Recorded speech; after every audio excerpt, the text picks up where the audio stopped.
Kumusta sa lahat, mga kaibigan? Tinanggap kita sa aking channel na emosyonal at tapat na Tagbabuyek Usten. Si Tagbabuyek Usten, ang brand ambassador ng pambansang koponan, ay naging cover girl ng Elle Magazine. Mayroon kang napakawalang muwang, taos-puso at mahinahon na enerhiya tungkol sa sikat na aktor na nagsasabi ng mga hindi kilalang bagay tungkol sa iyo. Sa tanong na, ganyan ka ba palagi, I mostly say yes, pero syempre hindi naman ako laging ganito.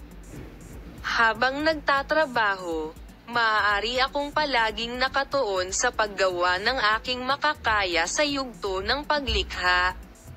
Pagkatapos, hindi ako maaaring manatiling kalmado sa harap ng kawalan ng katarungan.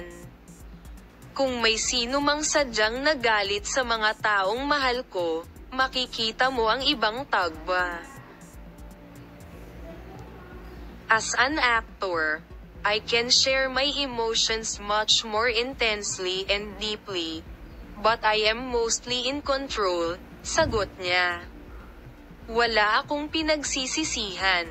Sinagot din ni Tagbabuyek Usten ang tanong na, mayroon bang sasabihin kung mayroon akong karunungan ngayon, hindi ko gagawin iyon, gagawin ko iyon. Hindi ko kailanman pinagsisihan ang anumang nagawa ko sa ngayon, sa halip, kinwestiyon ko kung bakit nangyari ito sa akin at natuto ako ng aral mula rito. Kung tutuusin, ang lahat ng ito ay isang karanasan para sa akin, ngunit mayroon akong isang napaka-emosyonal at mapagsakripisyo sa sarili. At may mga pagkakataon na nakaramdam ako ng labis na kalungkutan tungkol dito.